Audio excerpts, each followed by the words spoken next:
1. I was sheltered as a kid, i.e. raised a Jehovah's Witness, homeschooled, deaf parents. So by the time I was 19 and moved out and left the church, I was a very naive person. When I look back on this situation, I always cringe and hate how naive I really was. So about 14 to 15 years ago, I got a mall job at a well-known video game store. One weekday during the early afternoon, the store and mall were pretty much dead, so the only employee on the floor was myself. This short black man with a tweed jacket and brown slacks walked in with a clipboard and made a beeline for me. His eyes looked sleepy and watery. I cannot explain it, but I instantly got chills when we made eye contact. He said his name was Mark. He was scouting for a Macy's footwear ad campaign, and was conducting a survey and looking for foot models, and would I be interested. He had a portfolio of Macy's shoe ads that he claimed were his work, so I totally thought he was legit, and put aside the creepy feeling I got from him from looking in his eyes. Like I said, I was naive and only 20, so I immediately jumped on it and told him that yes, I was interested. He asked if we could set up a meeting when I wasn't working to conduct the survey, and for him to look at my feet. Stupid me didn't think that sounded creepy. I wasn't entirely stupid though, so I asked if we could arrange for him to meet me at work in the store, in the back office when I would be the shift lead and key holder the next day. No way was I going to let him meet me outside of the store alone or in my home. He seemed disappointed, which I didn't catch initially, but looking back he was definitely a little meh about it. But he agreed to meet me at the store the next day and on my lunch break. Stupid me gave him my home phone number so he could call and confirm the appointment and meeting. He never called, but he showed up at the store around 11:30 the next morning, so I went ahead and took my lunch break. We went to the back office and my gut kept telling me something wasn't quite right, but I continued on, because this guy had proof that he was legit. He asked me to sit on the chair, take my shoes and socks off. He sat in a chair in front of me and put them on his lap, so he could get a closer look for veins and other bullshit. I should have made him stop and leave then, but I don't know why I didn't. He started to slowly rub my feet, and his watery eyes were looking up at the ceiling. I was getting really weirded out at this point. Then he explained that he was seeing if massaging my foot would help with the appearance, and make the blood flow pump them up. He then pulled out a pair of those nylon stocking socks that shoe stores have for you to try on shoes, and proceeded to put them on my foot. I was so petrified, creeped out, and speechless at this point, I didn't move or say anything. Then he was rubbing my foot with the nylon on and looking up at the ceiling with those watery, sleepy eyes. And I heard a little muffled grunt or moan come from him. Then I felt his erect genital rubbing on my foot. I jumped up, and at that point my co-worker had come to the back to check on me, and the guy jumped up, grabbed his stuff, and bolted out of the store. My co-worker later told me that he got bad vibes from the guy, and had planned on coming back to check on me. I'm grateful for this. Mark actually called me at my home, this was well before cell phones, later that night and apologized, and that the work setting threw him off, and would have preferred if we could meet in a more personable setting. He sounded so unprofessional. "Hi, this is Mark, the guy with the survey." When he called, I told him no. I'm not interested in foot modeling, and thanks anyway, then hung up. It took me a couple of days to let it fully sink in that I was basically assaulted. This guy was not a Macy's scout, never even conducted a survey, and was a foot fetishist. I often wonder what would have happened if I had let him meet with me outside of work. I kick myself and am embarrassed now for being so naive and gullible to believe this guy. I brushed it under the rug to make myself forget about it until recently. I never heard from him again. I recently decided to check through my state's sex offender registry, but I didn't see his picture. I will never forget his eyes and face, ever. I want to know if he's in jail, if he did anything worse than what happened with me, etc. So Mark, the guy with the survey, let's not ever meet again. 2. This happened about 2 years ago. It's the last and final private security gig I've had. It's also what made me say fuck it and join my dad up in the Pacific Northwest. So I worked out in Beverly Hills, California. I was a guard at a luxury community. This place was the creme de la creme and had strict policies in place as far as security went. That didn't stop the paparazzi or other strange folk from trying to get in, but we would, more often than not, cut them off at the knees. There were no less than 4 of us on patrol at any given time. 2 at the guard shack watching the folks entering, and 2 running patrol in a golf cart. One night we were short-staffed and there was just myself and Big D. D was huge and was a former bouncer and had one time been a bodyguard for Britney Spears. He had to use the restroom, so he decided to go on patrol and then run by the clubhouse to use the facility. So I'm chilling in the guard shack, which was actually a pretty nice little office, when our phone rings. Now the only people that could call in to us were residents or someone calling in from the clubhouse or pool area. I answer and nothing, just heavy breathing. I look to see who is calling the clubhouse. I think it's D fucking around. I tell him to go fuck himself and hang up. Few minutes go by and I'm flipping through my manga. Phone rings again. Clubhouse, I answer it, and tell D to finish his shit and come back. Heavy breathing and then a raspy voice. "That's not nice, Nate." It's not D because I see him coming back in the golf cart. Now I'm petrified. Who the fuck is calling? The creepy voice giggles and hangs up. I toss my manga and fly out the door. I tell D what happened and how the dude knew my name. D thinks I'm fucking around because we often play jokes on each other, and says he will go check it out. I tell him he better call our boss, but he rolls his eyes and tells me he will be right back. Besides, he never got to use the restroom. So I go back into the shack and try to calm down, and the phone rings. I don't want to answer it, but I do. It's more heavy breathing. I had enough. I called our boss, who bitched about it but came down. D meanwhile gets back and the dude looks like he saw a ghost. He tells us he's in the restroom in the clubhouse and someone comes in as he's going to the bathroom. They don't say anything, just heavy breathing. They get in the stall next to him and just as he's flushing, he looks up and some man wearing a mask covering his eyes and most of his face is just staring at him, with the most peculiar grin. D screams as he pulls on his pants, and the guy books it.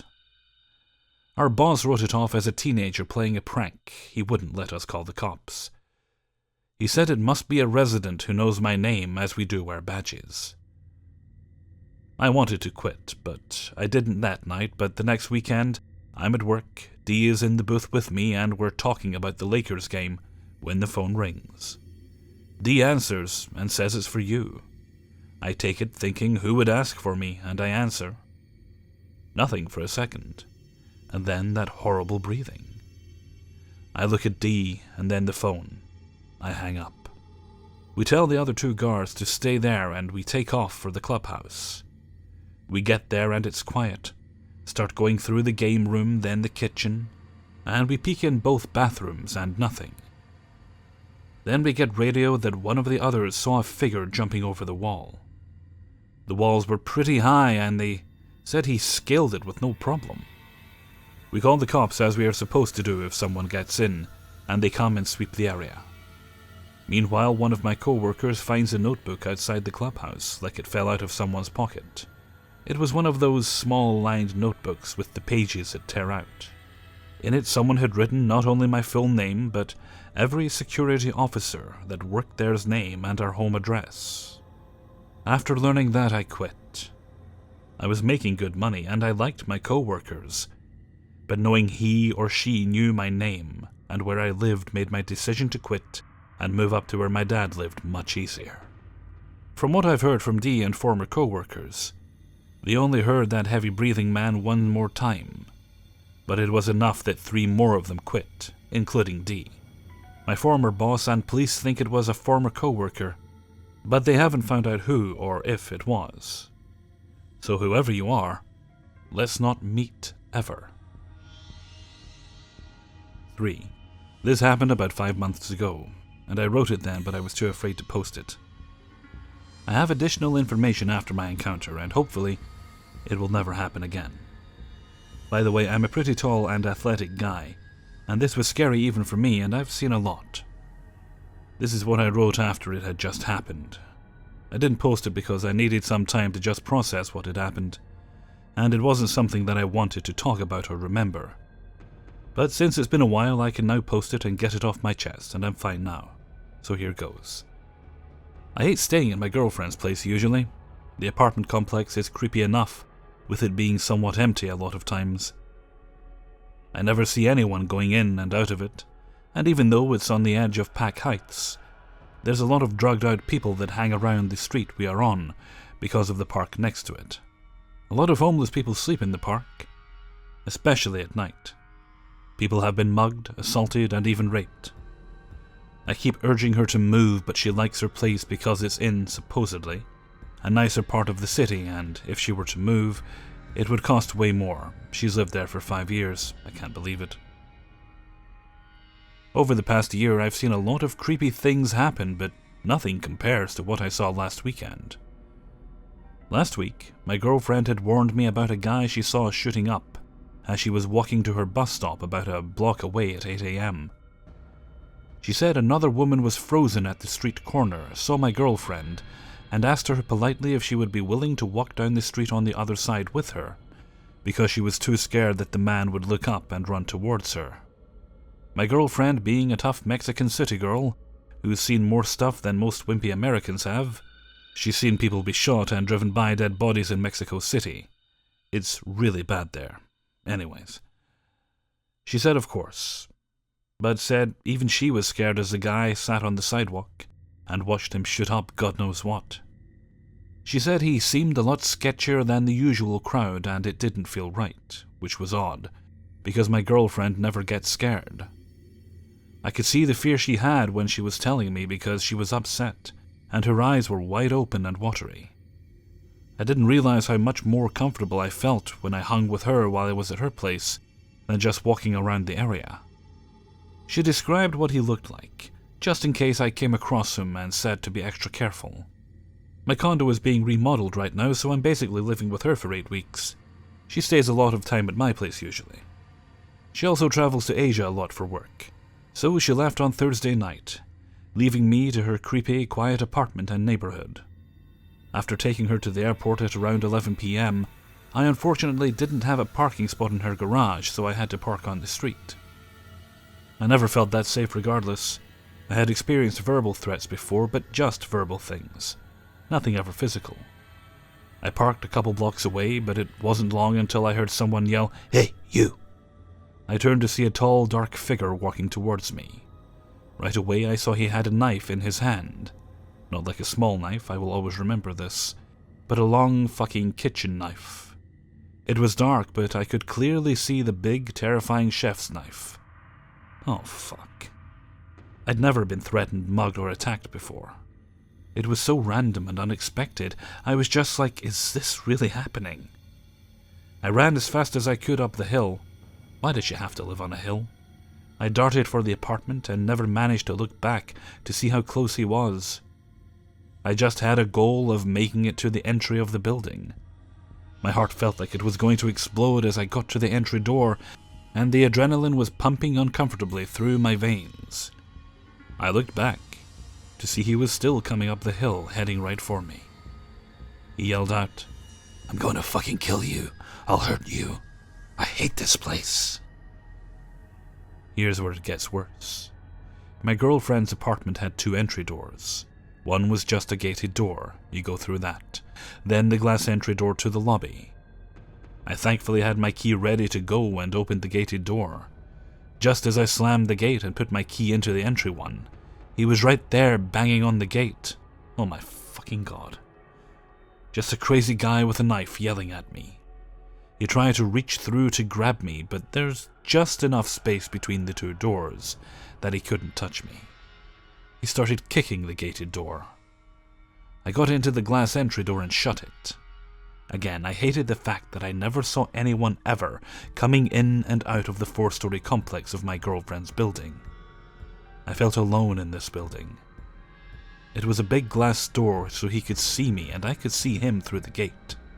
I could now see him more clearly with the front lights of the building. Was it the same guy my girlfriend had seen? Maybe, maybe not. There seemed to be a lot of drug addicts roaming the area.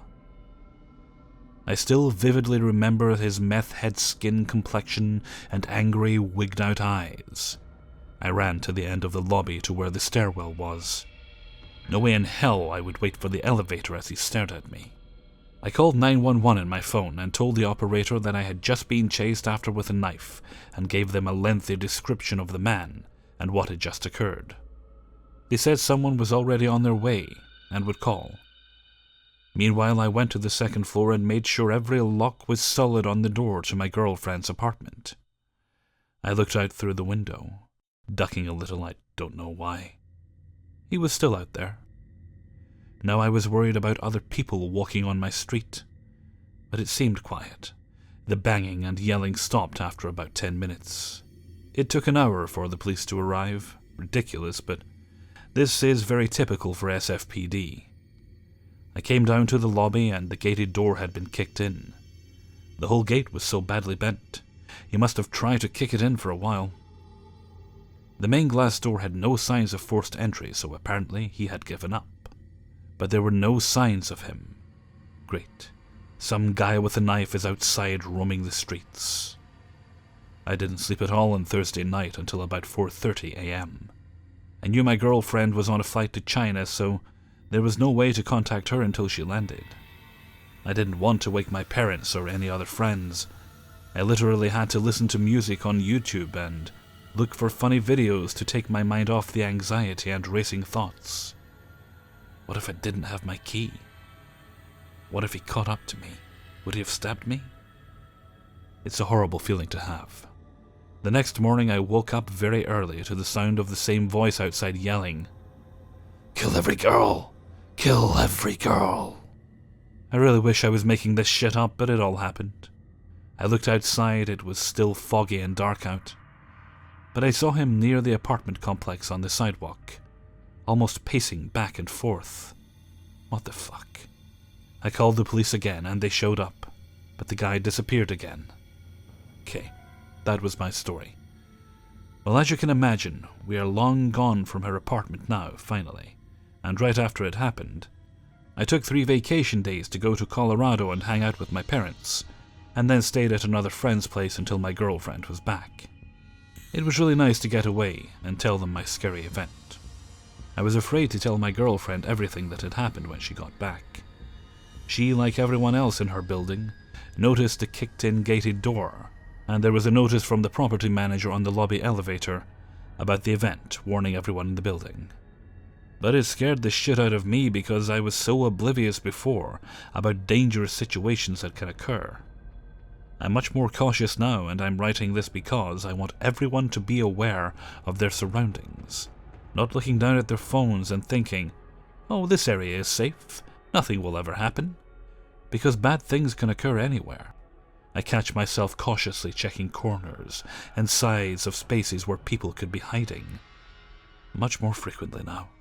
Months later, I googled something like Crime Stalker attack in the area we used to live, and I came across a very similar story that happened before my experience in the same area.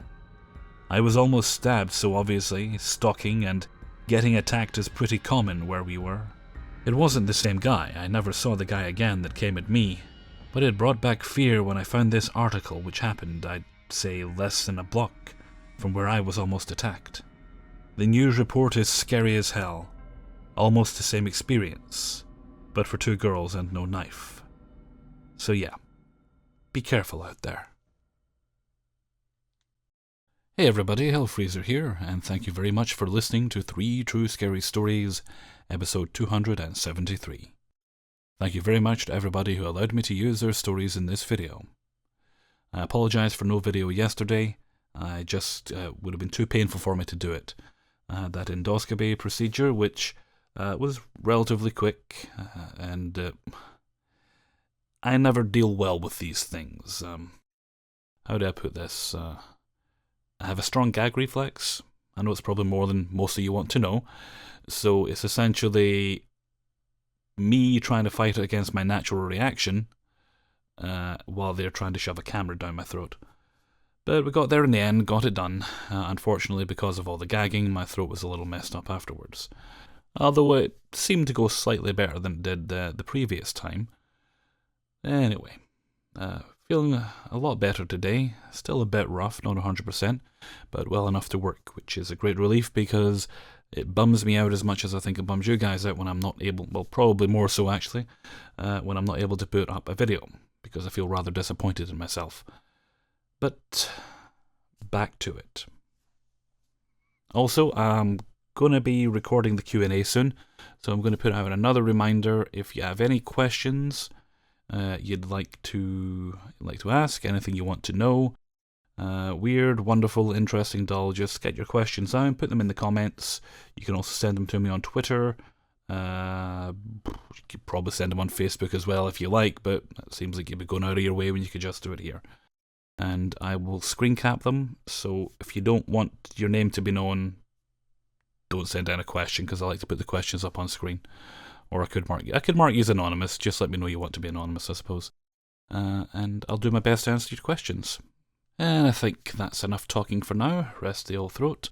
So until next time, thank you very much for listening, and take very good care of yourselves.